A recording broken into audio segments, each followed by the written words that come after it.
La famille des Africains qui se réjouissent de l'attaque des terreaux au Mali. Bonjour la famille, j'espère que vous allez tous bien.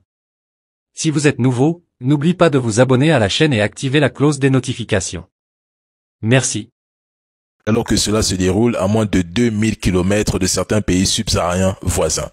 Quel manque total de compassion, de lucidité, de discernement et d'empathie. Al-Qaïda, une organisation créée dans les labos américains, revendique l'attaque et pourtant, vous vous en réjouissez. Certains prétendent lutter contre l'OTAN, les États-Unis, l'impérialisme, le néocolonialisme en Afrique, mais lorsque ces mêmes forces frappent le Mali ou le Burkina Faso, ils applaudissent. Quelle hypocrisie et quel deux poids deux mesures. Pensez-vous vraiment qu'Al-Qaïda est en Afrique par pure sympathie? Vous avez oublié que c'est ce même Al-Qaïda qui a revendiqué l'attaque du Grand Bassam en Côte d'Ivoire et dans plusieurs pays africains? Ce qui se passe au Mali peut très bien se produire chez vous si l'AES tombe.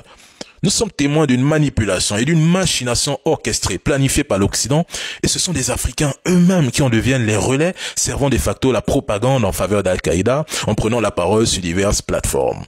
Ils sont fiers, ils jubilent et se transforment subitement en experts au service de l'Occident, oubliant que ce sont des Africains comme eux, qui sont attaqués par une organisation terreau, fabriquée de toutes pièces par des gens qui ont juré que l'Afrique ne sera jamais unie, libre et prospère.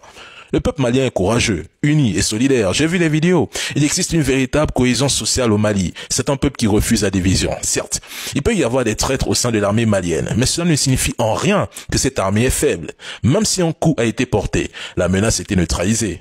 Et ce qui s'est passé hier permettra aux FAMA de corriger leurs erreurs. Il faut que les FAMA redoublent de vigilance, mettent énormément de pression sur la sécurité. Il faut insister et persister. Et je tiens à préciser une chose. N'oubliez pas qu'un lion blessé à la patte reste toujours un lion capable de bondir sur sa proie. On peut tomber, mais on peut aussi très bien se relever.